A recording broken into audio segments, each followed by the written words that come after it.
CM Pushkar Singh Dhami ने काशीपुर के ननकाना साहिब गुरुद्वारे में मत्था टेका है और श्रद्धा के साथ गुरु चरणों में नमन किया है। इसके बाद उन्होंने श्रोमणी गुरुद्वारा प्रबंधन कमेटी अमृतसर की तरफ से आयोजित कीर्तन दरबार में भी हिस्सा लिया है। वहां उन्होंने संगीत के साथ पूरी जो बैठकर आध्यात्मिकता, शांति और एकता का संदेश दिया है। सीएम ने कहा कि श्री गुरु नानक देव जी की शिक्षाएं आज भी हमारे समाज के लिए मार्गदर्शक है और हमें आपसी प्रेम, भाईचारे, सेवा और सहयोग के रास्ते पर चलना चाहिए। उन्होंने ये भी कहा कि समाज में भले ही चुनौतियां हों, लेकिन गुरुजी की शिक्षाओं से हम मुश्किलों का सामना कर सकते हैं। संगत ने इस दौरान उत्साह के साथ कार्यक्रम में भाग लिया और सीएम की बातों को ध्यान से सुना। मुख्यमंत्री ने सबको गुरु की शिक्षाओं को अपनाकर समाज में सौहार्द और मेल जोल बढ़ाने की अपील की।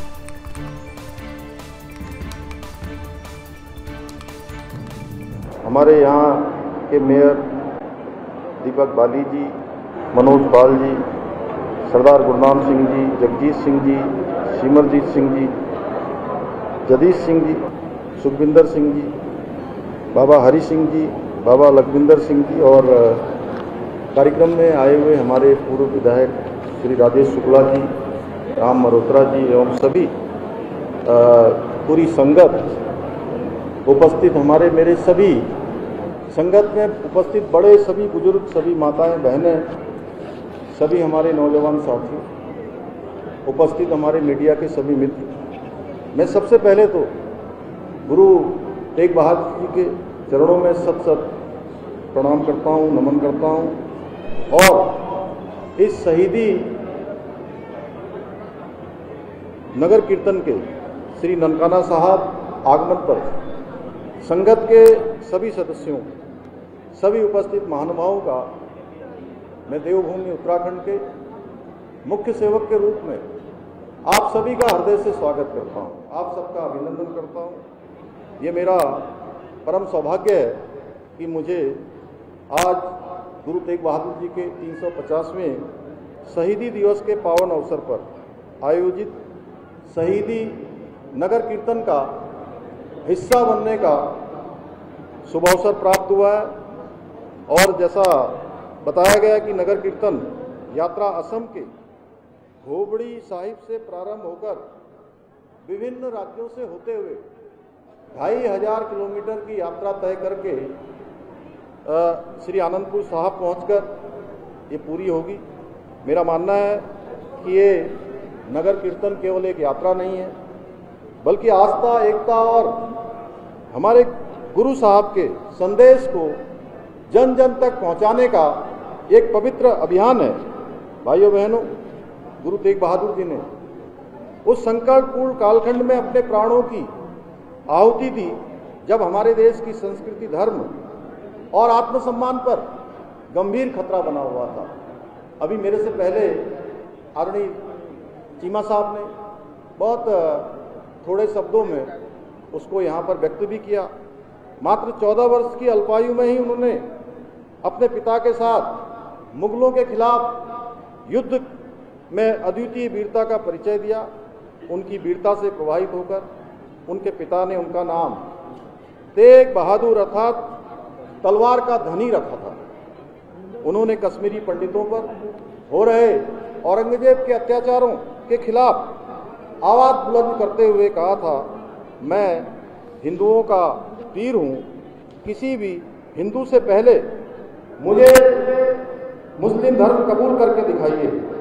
औरंगजेब ने षड्यंत्रपूर्वक गुरु तेग बहादुर जी को दिल्ली बुलाया और उन्हें बंदी बना लिया। फिर फरमान सुनाया, या तो मुस्लिम इस्लाम स्वीकार करो या मृत्यु का वरण करो। गुरु श्री तेग बहादुर जी ने कहा, तिलक जंजू राखा प्रभुता का, तीनों बड़ो कलु मही साका, धर्म हेतु साका जिन किया, शीश दिया पर सिरौ न दिया। उन्होंने और उनके साथियों ने इस्लाम स्वीकार करने से इनकार कर दिया तो उन पर घोर अत्याचार किए गए। उनके शिष्यों को खौलते हुए तेल में डाला गया, किसी को आरी से चीर दिया गया। और आप सब लोग अगर नानकमता साहब जाएंगे, कभी जाते ही हैं, वहाँ जो अंदर पूरी प्रदर्शनी लगी हुई है, और उसमें दिखाया गया है किस प्रकार से औरंगजेब ने गुरु तेग बहादुर जी और उनके शिष्यों के साथ किस अत्याचार, कितना अमानवीय व्यवहार, किस प्रकार से उनको कष्ट दिए गए, किसी को जिंदा ही जला दिया गया। अंततः गुरु तेग बहादुर जी जैसे महान संत, धर्म रक्षक, मानवता के प्रहरी का शीश काट दिया गया, परंतु गुरु साहब का साहस, बलिदान और संदेश हमेशा के लिए अमर हो गया। गुरु साहब के बलिदान ने बता दिया कि धर्म की रक्षा के लिए प्राण देना पुण्य का काम है और अत्याचार के सामने झुकना अधर्म का काम है। यही कारण है कि उन्हें हिंद की चादर के रूप में याद किया गया। भाइयों बहनों, गुरु नानक देव जी, श्री गुरु तेग बहादुर जी, श्री गुरु गोविंद सिंह जी सहित हमारे सभी गुरुओं ने राष्ट्र को प्रथम मानते हुए पूरे देश को, पूरे भारत को एक सूत्र में पिरोने का काम किया।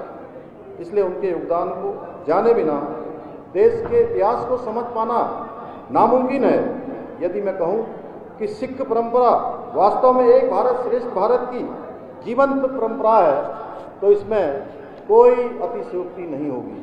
समस्त गुरुओं के आदर्शों को आत्मसात करते हुए आज हमारे आदरणीय प्रधानमंत्री श्री नरेंद्र मोदी जी के नेतृत्व में आज देश जहां एक और विकास के मार्ग पर आगे बढ़ रहा है, वहीं उन्होंने सिख समाज की बहुत सी मांगों को पूरा करने का काम किया है।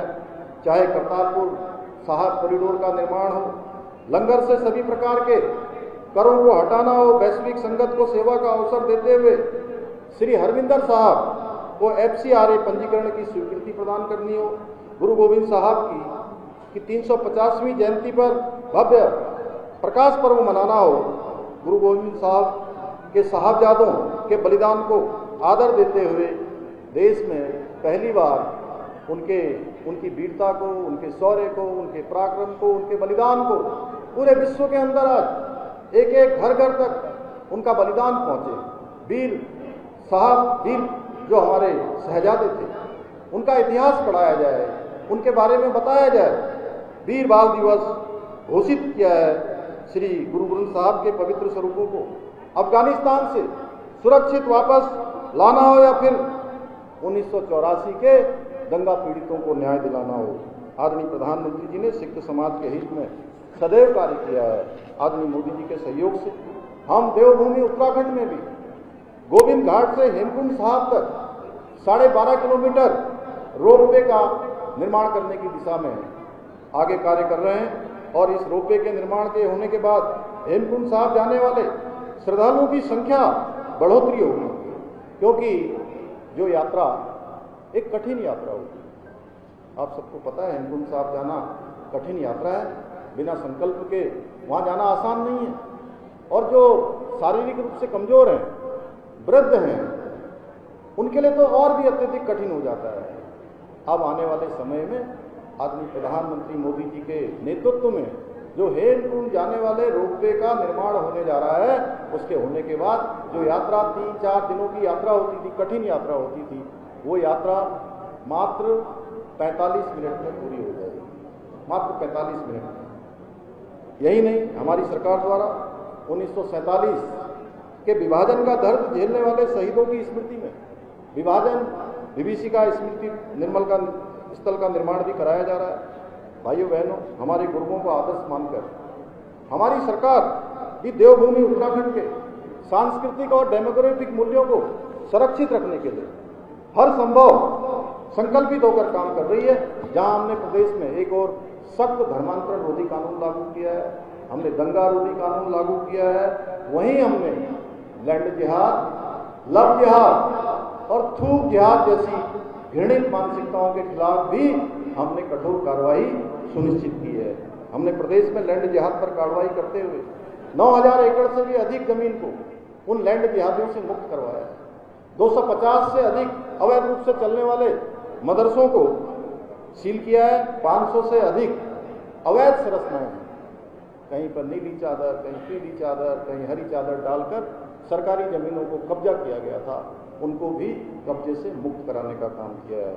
इतना ही नहीं, अभी हाल ही में हमारी सरकार ने राज्य में नया कानून लागू करके मदरसा बोर्ड को समाप्त करने का भी निर्णय लिया है। अब राज्य में एक अल्पसंख्यक शिक्षा का प्राधिकरण का गठन किया जाएगा जिससे राज्य के सभी अल्पसंख्यक समुदाय को शिक्षा के क्षेत्र में समान अवसर और उनके संवैधानिक अधिकार सुनिश्चित किए जाएंगे। और मुझे बताते हुए खुशी है कि जब हम अल्पसंख्यक शिक्षा के सुधार का विधेयक ला रहे थे तो हमारे त्रिलोक सिंह चीमा जी ने उसको पढ़ा और उन्होंने कहा कि इसमें कुछ संशोधन की आवश्यकता है। तो हमने तय किया कि वो संशोधन विधानसभा में त्रिलोक जी रखेंगे और इन्होंने उस संशोधन को रखा और वो विधेयक का हिस्सा बन गया। वो विधेयक हमारा पारित हो गया है। अब विद्यालयों में गुरुवाणी गूंजेगी और हमारे गुरुओं के संदेश सुनाए जाएंगे ताकि हमारे बच्चे धर्म के साथ साथ आधुनिक ज्ञान से भी परिपूर्ण हो सकेंगे। क्योंकि आज दुनिया में ज्ञान बढ़ रहा है, विज्ञान बढ़ रहा है, साइंस बढ़ रही है, टेक्नोलॉजी बढ़ रही है और उसी को ध्यान में रखते हुए हमने ये सब नया विधेयक हम लाए। मैं आज के इस अवसर पर आप सभी को बताना चाहता हूँ कि हम 24 नवंबर को श्री गुरु तेग बहादुर जी के 350वें बलिदान दिवस के रूप को भी भव्य रूप में मनाएंगे। इसके लिए मैंने संबंधित अधिकारियों को आवश्यक दिशा निर्देश दे दिए हैं जिससे हमारी आने वाली पीढ़ियां अपनी संस्कृति, धर्म और परंपराओं पर गर्व अनुभव करें और उनके आदर्शों को अपने जीवन में अपनाएं। भाइयों बहनों, उत्तराखंड की ये पावन धरा जहाँ वेदों की ऋचाएं गूंजी, जहाँ गुरु नानक देव जी से लेकर हिंद रक्षक गुरु गोविंद सिंह जी के पावन चरण पड़े हैं, उस पवित्र भूमि पर हमारी गौरवशाली सांस्कृतिक परंपराओं को समृद्ध करना हम सबका कर्तव्य है। लेकिन आप सबको पता है इस समय हम लोग एक बड़ी त्रासदी से भी जो है सामना कर रहे हैं। उत्तराखंड राज्य के अंदर बहुत भीषण आपदा आई है।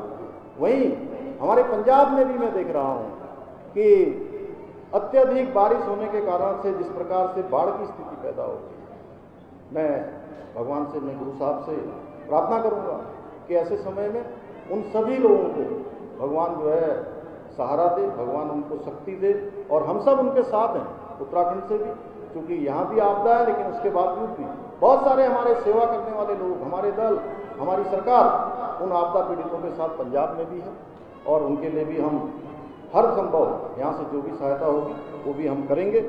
मुझे पूरा विश्वास है आप सभी गुरु तेग बहादुर जी के समर्पण और बलिदान से प्रेरित होकर राष्ट्र प्रेम, सांस्कृतिक गौरव और नैतिक मूल्यों को सबसे ऊपर रखेंगे और उत्तराखंड को देश का श्रेष्ठ राज्य बनाने के हमारे विकल्प रहित संकल्प को पूरा करने में इसी प्रकार एकजुट होकर अपना आशीर्वाद समर्थन देंगे। एक बार फिर से मैं आप सभी का बहुत धन्यवाद करता हूं, पूरी संगत का मैं अभिनंदन करता हूं, उनका स्वागत करता हूं, आयोजकों का, हमारे आदरणीय चीमा जी का जो इस पूरे कार्यक्रम के सेतु बने और बाबा सुरेंद्र सिंह जी का भी कि उन्होंने बहुत सारे काम यहाँ भी करे हैं, बंगला साहब में भी कर रहे हैं।